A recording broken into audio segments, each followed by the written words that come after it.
अब यहाँ शावक आए हैं। हाँ जी, शावक बताएँ क्या कहना चाहते हैं? कुछ नहीं सर, मैं कुछ सवाल रखना चाह रहा था। अपने संडे को स्ट्रीम हुआ था, उससे रिलेटेड, प्राण हुँ, हुँ। प्रतिष्ठा से रिलेटेड। तो मतलब ओके। ये लोग कहते हैं कि राम का अवतार हुआ था, कृष्ण का अवतार हुआ था, ये सब विष्णु के हुँ, अवतार हुँ। थे, राइट? तो जब मतलब दुनिया में प्रॉब्लम हुई है या कोई मतलब ये होता है ना, त्राहिमाम हो जाता है, ऐसा बोलते हैं, टीवी सीरियल्स में देखा है, त्राहिमाम हो जाता है। तो अभी इतने साल से त्राहिमाम ही चल रहा है, जैसा वर्ल्ड वॉर हुआ था कुछ सालों पहले, और रिसेंटली अभी हुँ। जो भी होता है समाज में, बुराई है, जो भी चीज़ होती है, गलत चीज़ें, तो उसके लिए कोई अवतार क्यों नहीं लेते हैं ये लोग? इनके यहाँ अवतार होता था दरअसल। पता है इनके यहाँ अवतार हुआ है, आइए इनके यहाँ अवतार दिखाता हूँ। मुगलों के काल में अवतार होता था।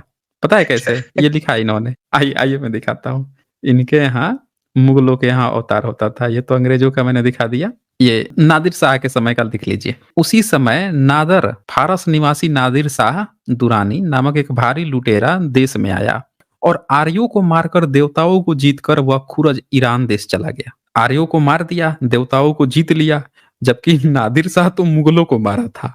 उसने मुगलों को लूटा था। उनके जाके लेकिन ये क्या लिख रहे हैं, आर्यों को मारकर देवताओं को जीतकर, देवता कौन था भाई इनका, को जीतकर वह खुरज ईरान देश चला गया। महमद का पुत्र था महामत्स्य। उसने अपने पिता के स्थान को ग्रहण कर 5 वर्ष तक राज्य किया। तालन वंश में उत्पन्न दुष्ट महात्मा महाराष्ट्रियों द्वारा मारा गया। माधव ने देहली नगर में 10 वर्ष तक राज्य किया। उसने मलेच्छ आलोमका के राज्य को प्राप्त किया। उस राष्ट्र में अपने देश से उत्पन्न अनेक राजा हुए और देश देश में ग्राम रहने वाले बहुत से राजा हो गए। प्रायः कोई चक्रवर्ती सम्राट नहीं रहा। सर्वत्र छोटे छोटे मंडली के अधिकार में देश विभक्त हो गया। कुछ लोग तो गांव गांव के ही मालिक रहे। इस प्रकार 30 वर्ष बीत गए, मतलब नादिर शाह के पास 30 साल बीत गया। इसके बाद सभी देवगण कृष्ण चैतन्य के पास आए। अब क्या हुआ कि जितने देवगण लोग थे, नादिर शाह लूट के जा चुका था, 30 साल बीत चुका था, तो सारे देवता गण जो जो हैं उस समय आए और कृष्ण चैतन्य के पास गए। कृष्ण चैतन्य तो उस समय था नहीं, मर चुका होगा, मूर्ति के पास गए होंगे।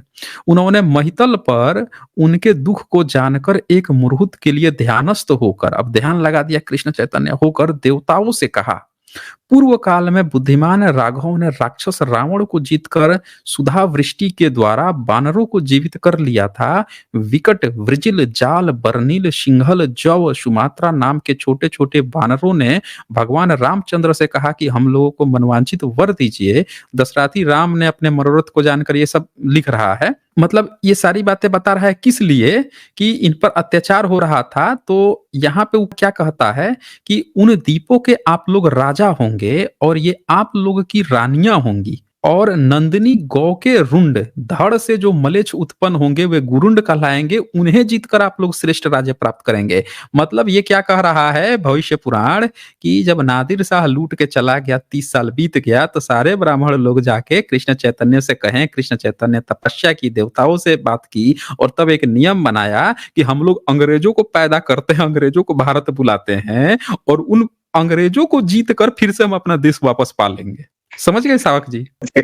यहाँ पे लिखा हुआ है बकायदे कि नंदिनी गौ के रुंड धड़ से जो मलेच्छ उत्पन्न होंगे वे गुरुंड कहलाएंगे, उन्हें जीतकर आप लोग श्रेष्ठ राज्य प्राप्त कर लेंगे। मतलब पहले आपको इनको बुलाना पड़ेगा, गोरुंडों को। तो ये टेक्नोलॉजी तो सर न्यूक्लियर से भी ज़्यादा कॉन्फिडेंशियल है। इंडिया के बाहर नहीं जानी चाहिए। और तो और, अब अकबर का सुन लीजिए। आपने शिव और औडी की कहानी सुनी है ना? हाँ सर, मतलब आपकी स्ट्रीम पे तो कम सुनी है, लेकिन अमित सर के मतलब जोशीले अच्छा, शाहजादा कोई के बात नहीं, कोई नाम बात आपने सुनी है नहीं। सर। उन एक और ज्ञान में इजाफा ले लीजिए। आपने औडी की तो हत्या सुन ली थी, पर उसका जो बाप था अंधक, वो अंधक का फिर पुनर्जन्म हुआ था और पुनर्जन्म बन के पता है क्या बना था? वो औरंगजेब बना था राइट साइड में। अकबर ने 50 वर्ष तक निष्कंटक राज्य किया और अंत में मरकर स्वर्ग चला गया। उसका पुत्र सलोमा यानी सलीम जहांगीर था। उसने भी पिता के समान राज्य किया। उसका बेटा खुर्दक खुसरो शाहजहां था। उसने 10 वर्ष तक राज्य किया। उसके 4 बेटे थे। अब ये गलत है कि 10 साल तक हम जानते हैं कि शाहजहां बहुत समय तक शासन किया। उसका बेटा नौरंग यानी औरंगजेब था। उसने पिता और भाई को जीतकर राज्य किया। यह पूर्व जन्म में अंधक नाम का प्रसिद्ध दैत्य था। अब याद आया आपको? अंधक दैत्य जिसके हाँ, बदला लेने के लिए औडी गया था। तो पूर्व जन्म में अंधक नाम का दैत्य था। इन्होंने औरंगजेब को बना दिया कि ये अंधक दोबारा जन्म लेके औरंगजेब बन के आया। गजब कहानीकार है भाई। इस कर्म भूमि में अंधक के अंश से दैत्य राज्य की आज्ञा से आया था, देख लीजिए भाई। उसने चारों ओर अनेक मूर्तियों को ध्वस्त किया। ऐसा देखकर देवताओं ने आकर कृष्ण चैतन्य से कहा। अब देखिए देवता फिर आ रहे हैं और औरंगजेब के समय में भी आए हैं। भाई आप कह रहे हैं कि देवता अवतार ही नहीं लेते थे, देवता अवतार ले रहे हैं भाई, लिख रहा है ये देखिए। और ऐसा देखकर देवताओं ने आकर कृष्ण चैतन्य से कहा, भगवान दैत्यराज का अंशभूत औरंगजेब राजा उत्पन्न हुआ है। वह देवताओं और वेदों का, ये देखिए, विनाश कर दैत्य पक्ष की अभिवृद्धि कर रहा है। नदीहा के वन में स्थित यज्ञांश ने यह सुनकर उस दुराचारी के वंश क्षय का श्राप दे दिया। 49 वर्षों तक उस दुष्टात्मा ने राज्य किया और श्राप दे दिए कि तुझा बेटा तेरा वंश ही क्षय हो जाएगा। इस समय देव पक्ष की वृद्धि करने वाला सेवाजय छत्रपति शिवाजी, लो भाई वो भी, उनको भी बुला लिए ये सब, नाम से एक राजा हुए जो महाराष्ट्र में उत्पन्न हुए थे तथा युद्ध विद्या में विशारद थे। उन्होंने उस दुराचारी को मारकर उसके पुत्र को वह स्थान दे दिया। आप देखिए डेटा गलत दे दिए ये, जबकि सच्चाई ये है कि औरंगजेब के समय में शिवाजी के बाद उनका बेटा छत्रपति, वो दोनों उनके नहीं, संभाजी। औरंगजेब के समय में संभाजी, हाँ संभाजी, उनके समय में दोनों डेथ किए थे। लेकिन ये क्या लिख रहा है कि शिवाजी ने उसको मार दिया। फिर वे दक्षिण देश चले गए।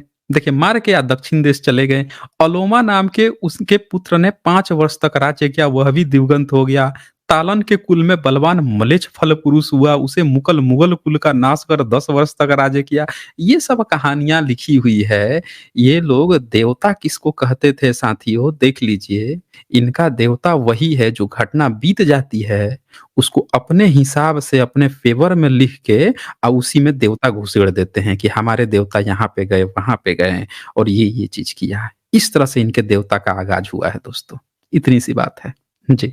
और एक था कि तो ये जो हिस्टोरिक वगैरह की बात की आपने, मुझे एक पूछना था कि साइंटिफिक जो टर्म होता है अपना, जैसे डीएनए में R1A1 जीन मिलता है ना, तो वैसा इन लोगों का कौन सा मिलता है? ये रजोगुण तमोगुण जो रहता है, ये डीएनए का कौन सा ऐसा जीन रहता है इस वैसा, कहाँ मिलता है ये तो आप बड़ा क्रिटिकल क्वेश्चन पूछ दिए भाई कि ऐसा डीएनए नहीं, खोजना पड़ेगा भाई। आपकी हो गए रिलीज आजाद और बाकी से लोगों की स्ट्रीम सुनता हूँ ना सर, तो उससे बहुत सारे मतलब सवाल आते हैं, ख्याल भी आते हैं, और कुछ कुछ ऐसे कि मतलब लाइव स्ट्रीम में बोल भी नहीं सकता, ऐसे वाले भी आते हैं कि ऐसा भी होता होगा। लेकिन जो लगे मुझे लॉजिकल वो मैं पूछ रहा हूँ सर। मैंने बाकायदा लिख के भी रखे हैं, मैं भूल जाता हूँ, इतने सारे आते हैं। तो कौन सा डीएनए आपने पूछा, फिर से पूछिए। ये जो गुण होते हैं ना, ये बताते हैं महाभारत, रजोगुण तमोगुण जो होते हैं ना, रजोगुण तमोगुण, तो उसको कैसा डिस्क्राइब कर सकते हैं हम साइंटिफिक टर्म में? देखें इनका ये कहना है कि ब्राह्मण जो है वो सतोगुण से बनता है, इनका ये कहना है। अब सवाल ये है कि तमोगुण और रजोगुण और सतोगुण इन तीनों से बाकी के 3 को बनाते हैं मिश्रण करके, लेकिन ब्राह्मण जो है वो सतोगुण से ही बनेगा। अब एक बात बताइए कि जितने एलिमेंट्स हैं, हम जितने भी एलिमेंट जानते हैं, तो हर एलिमेंट दूसरे एलिमेंट में अगर कन्वर्ट करना हो तो कितना तहलका मच जाएगा। जल्दी कन्वर्ट तो होता नहीं है कोई भी। मान लीजिए कि कार्बन ही है, तो कार्बन के ग्रेफाइट बन सकता है, हीरा डायमंड भी बन सकता है अलग अलग टेम्परेचर और इन्वायरमेंट कंडीशन पे। लेकिन कार्बन से वो सीधे सीधे ऑक्सीजन तो नहीं ना बन जाता, कार्बन का ही तो प्रॉपर्टी रहता है ना, वो कार्बन के ही अंदर में आता है। तो इनका जो सतोगुण है, आइए मिश्रण करके बनाते हैं तमोगुण रजोगुण। अब कहते हैं कि ब्राह्मण जो है वो शूद्र बन जाएगा, शूद्र ब्राह्मण। अरे भाई तुम रजोगुण तमोगुण कन्वर्ट कैसे होगा एक दूसरे में, कैसे होगा? मान लेते हैं कि कोई ब्राह्मण जो है सुबह गया टट्टी किया और अपना पिछवाड़ा धुल लिया, उसके घर में बच्चा जो है उसका टट्टी धुल दिया और उसका पिछवाड़ा धुल दिया, तो वो क्या अब तमोगुणी हो जाएगा? उसका तुरंत ही शरीर का सारा हार्मोन चेंज हो गया। मतलब हाथ पिछवाड़ा पर गया कि उसका जो सतगुण है वो तुरंत तमोगुण में कन्वर्ट हो गया। बताइए सावक जी। नहीं सर। तो फिर तो ये जैसे मैंने इनका भविष्य पुराण दिखाया कि कैसे-कैसी धूर्तता इन्होंने लिखी है।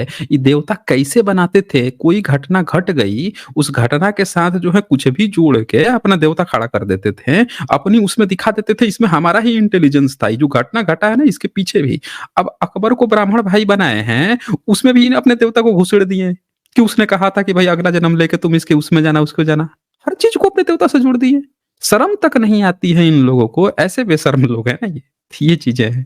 और सर ये जी। बाबा लोग जो होते हैं ना सर, इन लोग के पास जब भी हुँ, कोई हुँ, रैशनल बंदा जो आता है वो पूछता है सवाल। अभी मैंने 2-3 वैसे सजेशंस में वीडियोज़ आए थे मुझे यूट्यूब पे, तो चेक कर रहा था हुँ, सर। तो एक हुँ, एक लड़के ने पूछा कि गौतम बुद्ध कौन है? मतलब आप तो कहते हैं अवतार है, तो वो इन हुँ, जो पुनर्जन्म को क्यों नहीं मानते? तो फिर हुँ, उन्होंने बहुत कुछ ऐसा घुमा के बताया कि जैसे उसको वो टाइम पे समझ आया, क्योंकि वो एनवायरनमेंट ऐसा रहता है ना सर कि इंसान हुँ, ब्लैंक हो जाता है। और मेरे साथ भी बहुत बार हुआ है कि घर पे आके सोचता हूँ कि ऐसा-ऐसा होता है तो बोल सकता था, लेकिन वो पॉइंट ऑफ टाइम पे नहीं होता है। और वो सेम चीज़ दूसरे एक बाबा हुँ, थे, हुँ, उनके उनसे पूछा था एक लड़के ने, तो उन्होंने तो कुछ अलग ही जवाब दिया। जैसा उन्होंने बताया कि हुँ, वो हमारे गौतम बुद्ध नहीं, वो जो नेपाल वाले वहाँ जन्मे थे, और जो हमारे अवतार है, वो यहाँ इंडिया में जन्मे थे। वो कुछ अलग ही उन्होंने सदी बताई थी कि ये युग में हुए थे, और उनका हुँ, हुँ, चैत्र एकादशी में उनका जन्म होता है, ऐसा कुछ बताया। और बहुत हुँ, कुछ बताया उन्होंने कि हाँ, ये है, वो है। तो कैसा है, बोले भगवान जो होते हैं ना, ये एक स्क्रिप्ट होती है। वो तो आप नहीं बदल सकते, मैं नहीं बदल सकता, ये सब। मैं मन ही मन सोच रहा था, अगर ये सब स्क्रिप्ट है तो फिर ये वो लड़के को तो बाद में समझेगा अगर समझ में आया तो, लेकिन ये लोग भी कैसा, मतलब खुलेआम बता रहे हैं कि ये सब स्क्रिप्ट है, और हम सिर्फ बैठे हैं बस स्क्रिप्ट बताने के लिए। उसने एग्री भी कर लिया हुँ, इनडायरेक्टली, हुँ। लेकिन बाद में उसको रियलाइज़ हुआ कि मेरे मुँह से निकल गया कि स्क्रिप्ट है। तो उन्होंने बात दबा दिया और आगे एक्सटेंड करना चाहते, बोले ये बहुत बड़ा विषय है, इसके बारे में अगर मैं बताते बैठूँगा तो पूरा दिन निकल जाएगा। आप अगली बार आना, ऐसा-ऐसा हुँ। करके उन्होंने वो मुद्दा हटा दिया। इनको पता है ना, ये बिल्कुल सर, डिबेट करने काहे नहीं आते हैं। ये लोगों को बिल्कुल इतना सर। शौक है सही बताने का, तो एक बार ढंग से किसी नास्तिक से बैठ के डिबेट कर लें ना ये। डिबेट और एक बार कर लें, सबको पता चल जाएगा। हुँ, हुँ, तीसरा एक बाबा है सर, उसने तो क्लियर बोल दिया कि नहीं, बोले हम तो मानते नहीं। भगवान बुद्ध खुद बोलते थे कि मैं किसी का अवतार नहीं हूँ, तो हम क्यों माने? मतलब इन लोगों के जो हुँ, स्टेटमेंट्स रहते हैं सर, कभी एक दूसरे से मैच नहीं करते। कोई किधर जा रहा है, कोई किधर जा रहा है। हुँ, हुँ। ठीक है सावक जी। ओके। Thank you sir. हाँ, हाँ, ओके। चलें आगे बढ़ते हैं हम लोग। सत्या ओनली जो है लिखते हैं, इससे एक भागवंत साधक का किसी देश जाति से क्या संबंध? क्या अमेरिकी मूल निवासी भंगी नहीं हो सकता? नहीं, नहीं, उनको भारत में ही सब चीज़ करना है ना। सत्या जी मैं दिखाता हूँ कि क्रिश्चियनों के लिए जब बुद्धों के लिए तो इन्होंने लिख दिया कि मैं राक्षस आ गया।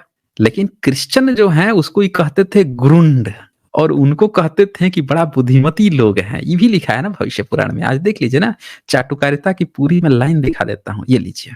ये तो पहले इन्होंने ये वाला पॉइंट दिखाया कि जब इन्होंने लिखा कि 2700 वर्ष कलयुग के बीतने पर बलि के द्वारा प्रेषित मय नामक महान असुर भूमि पर आ गया। असुर बता दिया किसको? मय को। वह अनेक मायाओं का प्रवर्तक शाक्य सिंह गुरु के नाम से प्रसिद्ध हुआ। गौतमाचार्य दैत्य पक्ष को बढ़ाने वाला था। उसने सभी तीर्थों पर मायामय यंत्रों की स्थापना किया जिसके नीचे जो जाता था बौद्ध हो जाता था। तो इनको असुर बता दिया। अब इसने अंग्रेजों के बारे में क्या लिखा आगे वो भी देख लीजिए। बुद्ध को सबको मलिच-मलिच बताया। तो आइए हम लोग देखते हैं कि इन्होंने फिर अंग्रेजों के लिए क्या लिखा है।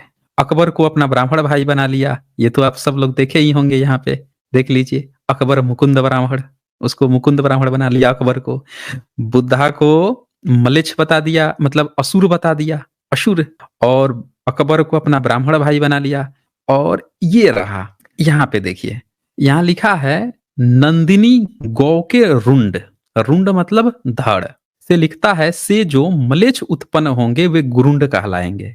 मतलब एक गाय के शरीर के हिस्से से जो पैदा होंगे वो गुरुंड कहलाएंगे। उन्हें जीत कर आप लोग श्रेष्ठ राज्य प्राप्त करेंगे। मतलब गुरुंड कह रहे हैं कि जो उसके किससे पैदा होंगे? गाय के धड़ से। अब ये कौन है गुरुंड? ध्यान से सुनिए। यह सुनकर हरि को नमस्कार कर आनंद पूर्वक वे सभी द्वीपों में चले गए देवगणों। आगे क्या लिखता है? विकट के वंश में उत्पन्न तथा उसके द्वारा प्रेरित वानर मुखी गुरुंड लोग व्यापार की दृष्टि से यहाँ आए। अब ये अंग्रेजों की बात चल रही है। आप लोग सोच रहे होंगे कि यार कैसे आप गुरुंड को कह रहे हो कि वो व्यापार के लिए आए, तो अंग्रेजों की ही बात मैं दिखाता हूँ कैसे। आगे क्या लिखते हैं? और उनका हृदय ईशपुत्र, अब बगल में देखिए ख्रिस्ट यीशु या यसा मसीह का मतावलंबी था। यानी ये जो गुरुंड जो लोग हैं भारत में व्यापार करने आए, इनका हृदय किस पर था? ईशपुत्र का मतावलंबी था। और इनके बारे में क्या लिखता है? वे सत्यव्रती, मतलब सत्य बोलने वाले, कामजीत यानी काम पर उनकी विजय थी, यानी लड़कियों को देखते ही लार नहीं टपकाने लगते थे। क्रोध रहित यानी कि उनको गुस्सा भी नहीं आता था। अंग्रेजों के बारे में देख लीजिए, अभी आपने 3 चीज़ों को मैंने दिखाया कि जब बुद्ध की बातें आई तो उनको असुर बता दिया।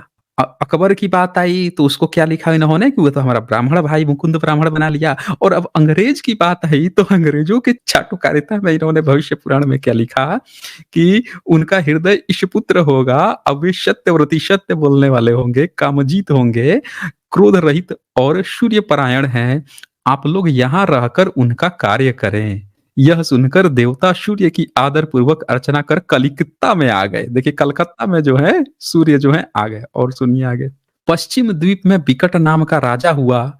उसकी पत्नी विकटावती विक्टोरिया ने अष्टकौशल मार्ग से पार्लियामेंट के परामर्श से शासन किया। अब देख लीजिए, अब यहाँ पे महारानी विक्टोरिया की भी चर्चा आ गई है कि विकट नाम का वो जो घुरंड था, उसकी पत्नी थी, उसकी पत्नी को भी ये लोग जान गए थे, विक्टोरिया को। उसकी पत्नी विक्टावती यानी विक्टोरिया अष्ट कौशल मार्ग लिखा इन्होंने पार्लियामेंट को, उसके द्वारा शासन किया।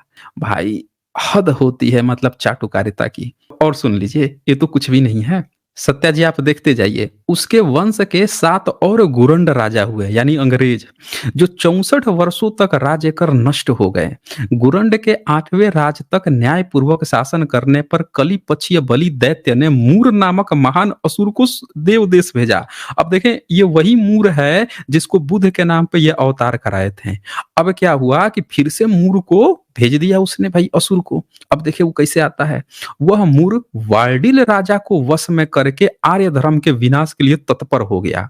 मतलब एक अंग्रेज था वार्डिल, वो जो मूर था जिसने बुद्ध के रूप में जन्म लिया था, वही मूर अब वार्डिल नाम के जो अंग्रेज था गुरुंड, उसके रूप में आ गया और इनके धर्म को विनाश करने लगा। सब लिखे हैं भाई, सब लिखे हैं, ये भी लिखे हैं कि क्यों क्या हुआ। अब देखें, तो वार्डिल राजा के वश में करके आर्य धर्म के विनाश के लिए तत्पर हो गया, क्योंकि वो बुद्धिज्म की बात करने लगा। उसके अंदर जो बुद्धिस्ट की बात करने लगता था उसको कहते थे इसके मूर राक्षस दैत्य घुस गया है। और देखिए तत्पर हो गया। मूर्ति में स्थित देवगणों ने महाप्रभु चैतन्य यज्ञांश के पास जाकर नमस्कार कर मूर नामक दैत्य के आने की बात कही। मूर्ति के पास गए, बताएं कि देखो वो जो मूर था वो फिर से आ गया है, बुद्ध वाला मूर जो है। अब क्या कहते हैं, यह जानकर कृष्ण ने बौद्ध पंथी गुरुंड को, ध्यान से देखिएगा भविष्य पुराण है भाई, ध्यान से सुन लीजिए, प्रतिसग खंड 4 है, ये आगे लिख भी दिया। यह जानकर कृष्ण वंश ने बौद्ध पंथी गुरुंड को साप दिया कि जो मूर के मत में है वह नष्ट हो जाएंगे। यानी ये मूर दैत्य किसको कहते थे? बुद्धिस्ट को। अब ये उसको बोल रहे हैं कि ये जो अंग्रेज था ये बौद्ध पंथी हो गया था, उसको श्राप दिलवा दिए ये मूर्ति के पास जाके कि देखो ये आ गया है। भाई ऐसी ऐसी चीजें इन्होंने लिख रखी है भाई, अब हम क्या कहें बताइए। ये लिख रखे हैं, जो मूर के मत में है श्राप दे दिए, लेकिन ये श्राप नहीं दे पा रहे थे उससे पहले विक्टोरिया को, उसके पहले के जो 7 गुरंड थे उनको, अकबर को, सब ब्राह्मण भाई थे, सेवा सत्कार कर रहे थे। देख लीजिए, जिसने बौद्ध पंथ को नाम लिया अंग्रेज ने, उसको श्राप दिलवा दिए ये। फिर कहता है, इस तरह की बात कहने पर काल से प्रेरित समस्त दुष्ट गुरुंड अपनी सेनाओं के साथ 1 वर्ष के अंदर नष्ट हो गए। तब राजा वार्डिल भी विनाश को प्राप्त हो गया। समझ रहे हैं? अब ये क्या कहते हैं, तत्पश्चात मेकल लॉर्ड मेकाले नामक नौवा वीर्यवान। अब ये देखिए शिक्षा शास्त्री, उसको कहते हैं शिक्षा शास्त्री था। एक और कहानी सुन लीजिए, लगे हाथ। तत्पश्चात मैकल लॉर्ड मेकाले नामक नौवा वीर्यवान। अब ये वीर्यवान किसको कहते थे? वीर्यवान ये कहते थे जो इनके यहाँ जो सबसे महान था उसको वीर्यवान कहते थे। तो लॉर्ड मेकाले को कह रहे हैं ये नौवा वीर्यवान गुरुंड आया, उसने न्यायपूर्वक 12 वर्ष तक राज्य किया। और 10वां लॉर्ड वेवल नामक विख्यात गुरुंड ने 32 वर्ष तक धर्मपूर्वक राज किया। मतलब इनको अच्छा मान रहे हैं, लॉर्ड वेवल को, लॉर्ड मेकाले को। अब भविष्य पुराण में अंग्रेजों की चर्चा है और ये हम लोगों से कहते हैं कि 18 पुराण में, जिसमें ये भविष्य पुराण आता है, ये कहते हैं कि वेद व्यास आज से 5000 साल पहले लिख के गए थे। देख लिया आप लोगों ने कहानी। इनकी चाटुकारिता की भी दास्तान इसमें कूट-कूट के लिखी है। ये नफ़रत किससे करते हैं वो भी कूट-कूट के लिखी है। ये अकबर से मुगलों से प्यार करते थे, अंग्रेज़ों से प्यार करते थे, किस अंग्रेज़ से नफ़रत करते थे वो भी लिखा हुआ है दोस्तों। हम आप क्या कर सकते हैं? सब इनका है। लिख रखा है इन्होंने किताब में, छाप रहे हैं, बेच रहे हैं, अपनी दास्ताँ दिखा रहे हैं दुनिया को। हमारा आपका इसमें कुछ भी नहीं है। हमको गुलाम बना दिया गया, हमारी पढ़ने का सब छीन लिया गया। ये तो पीढ़ी दर पीढ़ी ये सब याद करके आए हैं, लिखे हैं, छापे हैं। देख लीजिए। तो ये कहानी थी जी। इनको अंग्रेज़ों से नहीं चिढ़ है दोस्तों। इनको सिर्फ़ चिढ़ है जो बौद्ध मत की बात कर दिया अंग्रेज़ उससे चिढ़ गए ये। तो आप जो क्वेश्चन पूछे थे सत्या जी अमेरिका में, अमेरिका से इनको किसी से उस चिढ़ नहीं है, इनको चिढ़ है बस जो बौद्ध मत की बात करता हो उससे चिढ़ है, जो बाबा साहब की बात करता हो, जो बुद्धिज़्म की बात करता हो, जो भारत के श्रमण कल्चर की बात करता हो दरअसल उससे चिढ़ है, उसको दैत्य बनाया है इन्होंने, मूर नामक दैत्य बता रखा है।